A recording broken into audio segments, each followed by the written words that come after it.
Bonjour à tous. Voilà, ce matin, nous allons méditer, toujours un peu rapidement d'ailleurs, mais nous allons nous pencher sur un texte de l'Ancien Testament, un texte du livre des Nombres, où il est question d'un instrument de musique que je connais bien. Alors, nous allons lire Nombres chapitre 10, les 10 premiers versets. Nous allons lire ou écouter. L'Éternel dit à Moïse, « Fais-toi 2 trompettes en argent.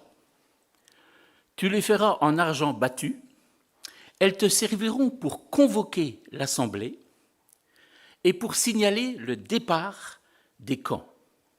Quand on en sonnera, toute l'assemblée se réunira près de toi à l'entrée de la tente de la rencontre. Si l'on ne sonne que d'une trompette, les princes, les chefs des milliers d'Israël se réuniront près de toi. Quand vous sonnerez avec éclat, ceux qui campent à l'est partiront.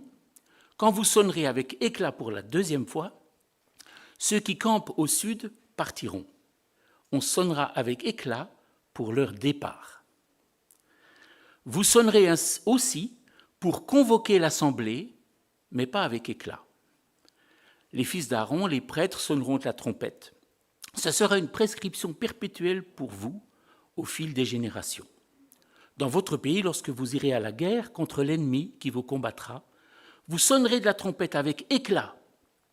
Ainsi, vous vous rappellerez au souvenir de l'Éternel, votre Dieu, et vous serez délivrés de vos ennemis.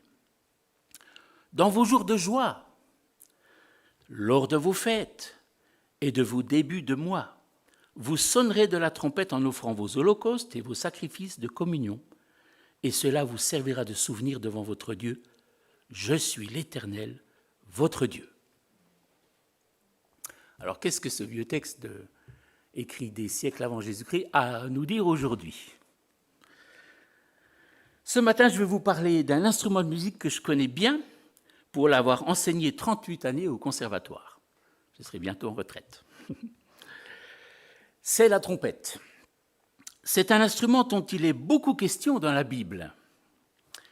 La première mention de la trompette dans la Bible est dans le livre de l'Exode, au chapitre 19, qui nous raconte l'alliance au mont Sinaï.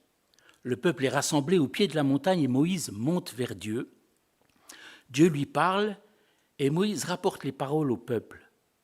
Le matin du 3e jour, il y a des coups de tonnerre, des éclairs et une épaisse nuée sur la montagne. Le son de la trompette retentit fortement et tout le peuple qui était dans le camp fut épouvanté. Moïse fit sortir le peuple du camp pour aller à la rencontre de Dieu et ils se placèrent au bas de la montagne. Le mont Sinaï était tout en fumée parce que l'Éternel y était descendu au milieu du feu. Cette fumée s'élevait comme la fumée d'une fournaise et toute la montagne tremblait avec violence. Le son de la trompette retentissait de plus en plus fortement.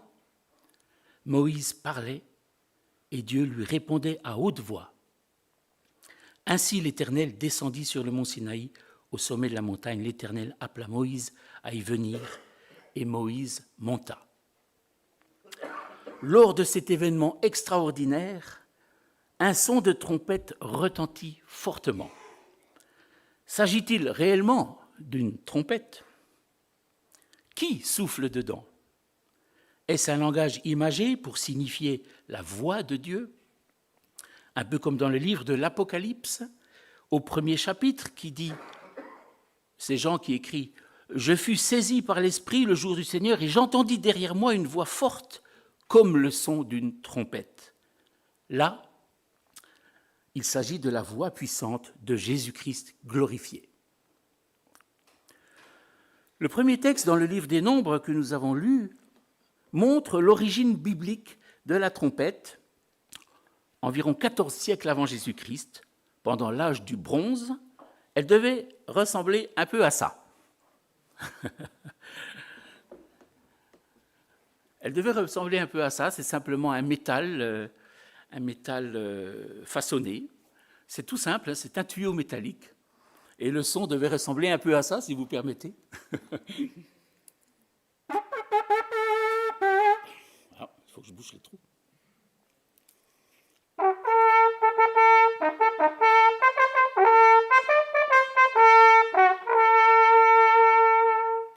Voilà, un petit exemple du son de la trompette.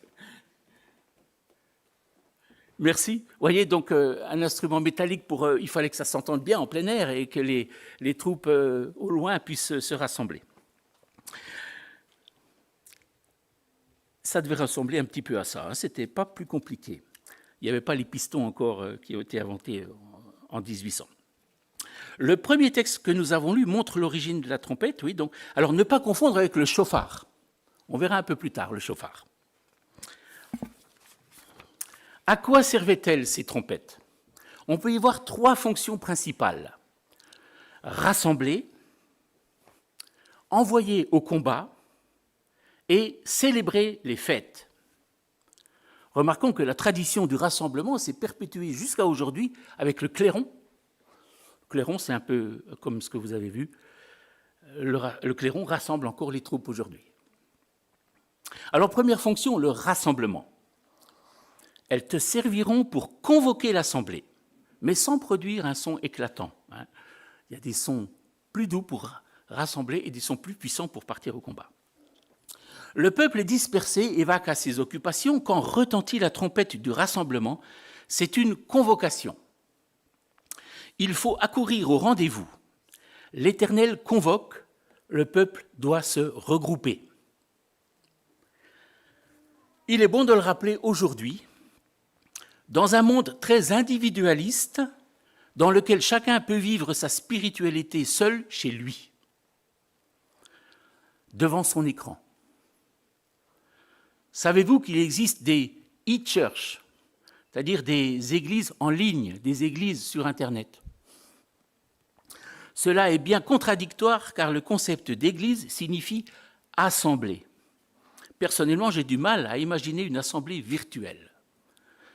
Si vous écoutez cette prédication devant votre écran, là je m'adresse à la caméra,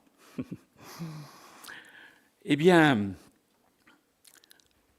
c'est peut-être parce que vous avez eu un empêchement pour vous réunir en église. Mais si c'est par habitude, je vous conseille de rejoindre une communauté de croyants que vous pouvez saluer, avec qui vous pouvez discuter et vivre des relations authentiquement réelles et non pas virtuelles. Il me semble que c'est la volonté de Dieu d'avoir un peuple rassemblé pour s'édifier, pour être un témoignage pour le monde, un témoignage unique d'harmonie et de paix entre des frères et sœurs si différents de par leur culture et leurs conditions sociales, mais qui s'aiment, qui s'édifient, qui se pardonnent, qui prient et qui vivent l'Évangile. Deuxième fonction de la trompette, envoyer au combat. Quand vous sonnerez avec éclat, ceux qui campent à l'est partiront, en sonnant avec éclat. Si le rassemblement est une bénédiction, il n'est pas un but en soi. Il prépare à l'envoi dans l'action. Dans notre texte, il s'agit de partir pour faire la guerre. Dans la Nouvelle Alliance et selon l'enseignement de Jésus, il n'est plus question de guerre meurtrière, mais d'une guerre spirituelle contre le mal et les puissances spirituelles du mal. Nous prenons l'habitude de nous rassembler chaque dimanche, et parfois en semaine, mais n'oublions pas que le culte est fait pour nous équiper et nous envoyer dans le monde dans lequel nous affronterons des combats. Quels peuvent être ces combats? Le combat personnel contre le péché et diverses tentations. Le combat pour vivre le plus concrètement l'Évangile dans un monde hostile. Aimer nos ennemis. Apporter des paroles de paix, des paroles de vérité, des paroles de bénédiction et de réconciliation. C'est aussi dénoncer le mal, la fraude, l'injustice, le mensonge. Dans ce combat, il faut se souvenir de ce texte précieux. Éphésiens chapitre 6, qui nous fournit tout l'équipement nécessaire pour cette guerre spirituelle. Et je vais le lire, une partie. « Revêtez-vous de toutes les armes de Dieu, afin de pouvoir tenir ferme contre les ruses du diable. Car nous n'avons pas à lutter contre la chair et le sang, mais contre les dominations, contre les autorités, contre les princes de ce monde de ténèbres, contre les esprits méchants dans les lieux célestes. C'est pourquoi prenez toutes les armes de Dieu afin de pouvoir résister dans le mauvais jour et tenir ferme après avoir tout surmonté. Tenez donc ferme, ayez à vos reins la vérité pour ceinture. Revêtez la cuirasse de la justice. Mettez pour chaussure à vos pieds le zèle que donne l'évangile de paix. Prenez par-dessus tout cela le bouclier de la foi, avec lequel vous pourrez éteindre tous les traits enflammés du malin. Prenez aussi le casque du salut et l'épée de l'esprit, qui est la parole de Dieu. Faites en tout temps, par l'esprit, toutes sortes de prières et de supplications. Veillez à cela avec une entière persévérance et priez pour tous les saints. On est en vacances, mais on peut quand même rester en veille et en prière, tout en se détendant comme il le faut.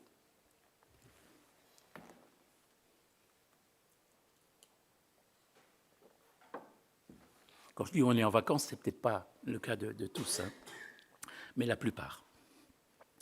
Troisième fonction, la trompette pour faire la fête. Dans vos jours de joie, lors de vos fêtes et de vos débuts de mois, vous sonnerez de la trompette. J'aime bien ce rôle-là. Nous venons d'évoquer le sérieux du combat spirituel, mais la vie chrétienne est surtout marquée par la joie. Et la trompette retentit aussi lors des fêtes. L'une d'elles se nomme d'ailleurs la fête des trompettes, connue sur le nom hébraïque de Rosh Hashanah, une fête juive célébrant la nouvelle année civile du calendrier hébraïque est décrite ainsi en Lévitique chapitre 23. Le 7e mois, le premier jour du mois, vous aurez un jour de repos, publié au son des trompettes. C'est une sainte convocation. Vous ne ferez aucune œuvre servile et vous offrirez à l'Éternel des sacrifices consumés par le feu. L'instrument utilisé en ces circonstances est le chauffard. Deuxième et dernière illustration, le chauffard, une corne de bélier. C'est un peu plus difficile à jouer, il n'y a pas d'embouchure, mais je vais essayer de vous montrer quand même le son que ça pourrait produire, un chauffard.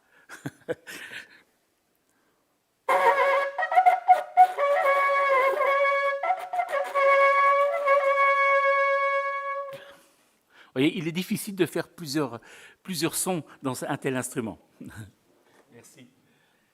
Voilà, puis d'ailleurs, les Juifs à Rosh Hashanah, ils ont tout un rituel, il faut faire des sons longs, puis ensuite des sons détachés. Il y a tout un rituel musical pour celui qui sonne du chauffard. Mais là, ce n'est pas notre sujet en détail ce matin.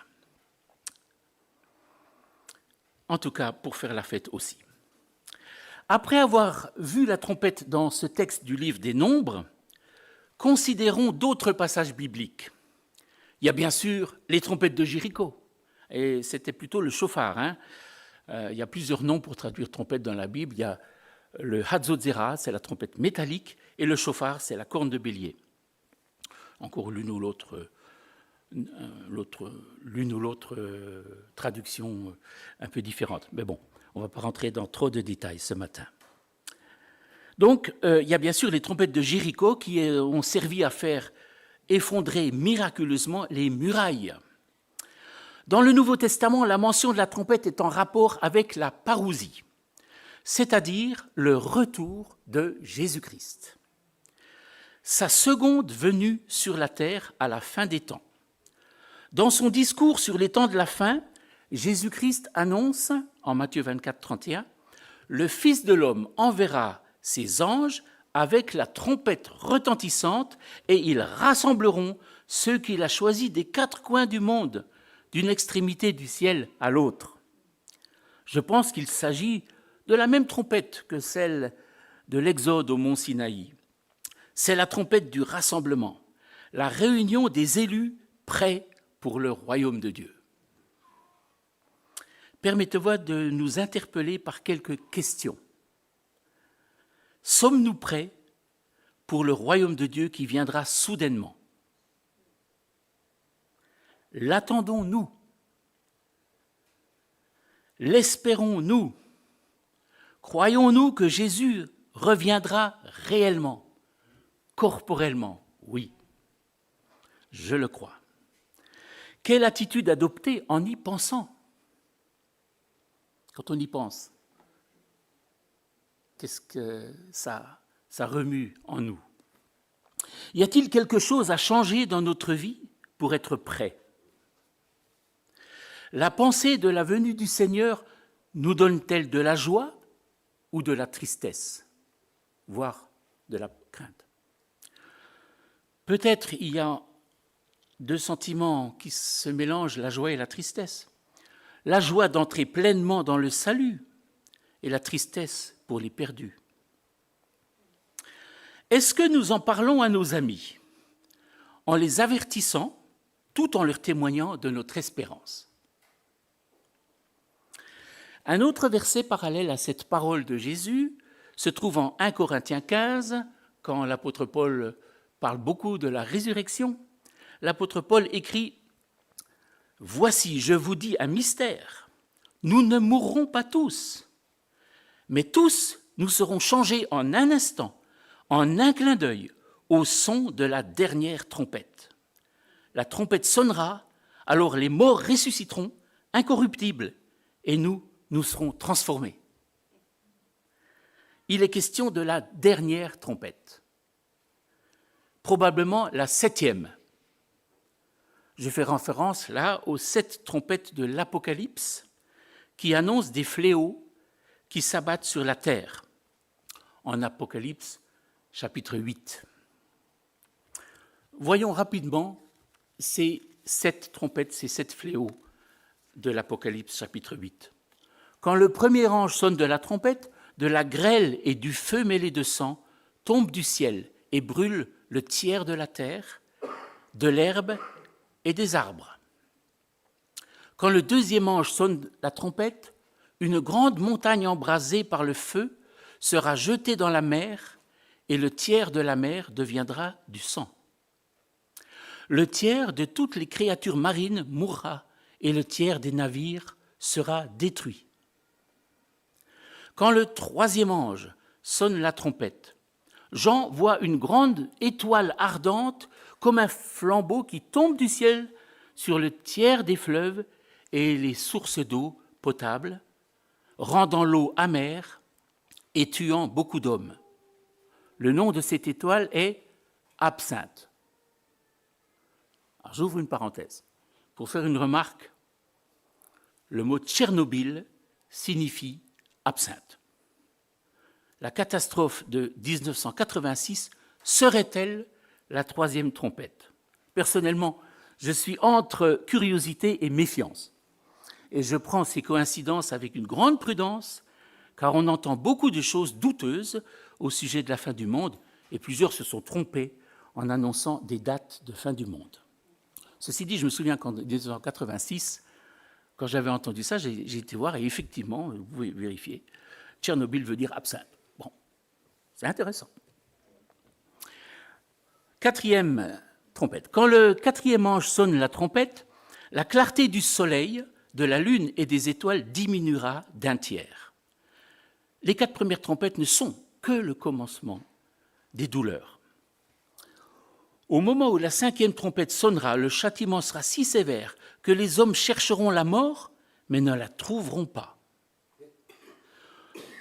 Au son de la 6e trompette, 4 anges seront libérés. Ils tueront le tiers des humains. Moi, je suis toujours choqué en voyant que des anges tuent des hommes.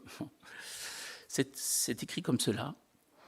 Ils tueront le tiers des humains encore en vie au moyen d'une grande armée, à travers une grande armée, dirigée par des forces sataniques, certainement. Quand retentira la 7e trompette, des voix dans le ciel diront « Le royaume du monde est remis à notre Seigneur et à son Christ, et il régnera au siècle des siècles. » Enfin, la 7e trompette donne le signal d'un événement prévu depuis l'éternité, l'accomplissement du mystère de Dieu. Et ce verset de 1 Thessaloniciens 4, 16 semble correspondre au même événement. Il est écrit « Le Seigneur lui-même a un signal donné à la voix d'un archange et au son de la trompette de Dieu, descendra du ciel. » La trompette de Dieu. Impressionnante description, n'est-ce pas? Effrayante aussi. Je connais des chrétiens qui ne lisent pas l'Apocalypse. Ils me l'ont dit, à cause de sa violence. Pour ma part, je suis heureux que ce texte dramatique existe, car il décrit bien la situation réaliste d'un monde qui va vers la perdition. C'est écrit d'avance. C'est dans le plan de Dieu. Donc les catastrophes qui arrivent en crescendo ne devraient pas dérouter le croyant, et même au contraire, cela vient confirmer la véracité de la parole de Dieu. Rappelons-nous que le mot apocalypse ne signifie pas catastrophe, mais révélation. Révélation de Jésus-Christ, de sa royauté, de sa puissance et de son règne qui vient. En conclusion, j'aimerais dire 2 choses. La première m'est venue suite à une déclaration d'un rabbin qui disait que le Messie viendra pour apporter la paix dans le monde. On est d'accord? Et alors le rabbin de dire « Jésus n'est donc pas le Messie attendu, car la paix ne règne pas. » Que répondriez-vous à ce rabbin? J'aurais aimé lui dire, mais je n'ai pas pu parce que c'est une vidéo, j'aurais aimé lui dire que le Messie vient en 2 temps. Une première fois, comme une trompette avec un son sans éclat, pour rassembler l'ensemble des croyants en Église. Et la deuxième fois, il viendra comme avec l'éclat d'une trompette retentissante pour remporter son Église et célébrer une fête de noces avec elle. Mais en même temps, dans ces paroles de ce rabbin, il y a un défi que nous aimerions relever, c'est de montrer que l'Église est déjà un témoignage que Jésus est venu, qu'il y a des personnes transformées et qui peuvent vivre quelque chose du royaume de Dieu. Et ça, ce rabbin ne l'avait malheureusement pas vu. Donc, il y a un défi pour nous aussi de montrer que le royaume est déjà arrivé en Jésus-Christ. Pas complètement, mais en Jésus-Christ. Alors, la deuxième chose dans la conclusion est l'injonction « Soyons des trompettes ». Soyons des trompettes. Soyons des instruments à travers lesquels le Saint-Esprit pourra souffler pour rassembler, préparer au combat et se préparer à la fête du royaume. L'apôtre Paul écrit aux Corinthiens « Et si la trompette rend un son confus, qui se préparera au combat ?» De même, vous, si par la langue vous ne donnez pas une parole distincte, comment saura-t-on ce que vous dites? Car vous parlerez en l'air. Et si quelqu'un parle en langue, il faut qu'il y ait une traduction pour qu'on comprenne, que l'Assemblée comprenne ce qu'il veut dire. Alors ici, donc, la trompette, là, il s'agit de la voix humaine, la parole prononcée, qui est comparée au son de la trompette. Le message du chrétien doit être intelligible, compréhensible, pour interpeller les gens. Voilà une petite illustration avec des enseignements concrets. Vous voyez, cette bonne vieille Bible, l'Ancien Testament, a encore des choses à nous dire aujourd'hui. Je vous invite à prier pour terminer. Seigneur notre Dieu, merci d'abord, merci pour ta parole, merci pour cet enseignement sur la trompette qui rassemble, qui prépare au combat, qui prépare à faire la fête. Merci aussi pour c'est cette trompette de l'Apocalypse qui annonce un royaume qui vient, même si ce sera un accouchement dans la douleur. Seigneur, merci parce que tu es le Seigneur, tu règnes. Et effectivement, nous voudrions nous-mêmes être des instruments, des voix, des porte-paroles pour annoncer ta parole, pour annoncer ton évangile de salut, de grâce et d'amour. Au nom de Jésus-Christ, Amen.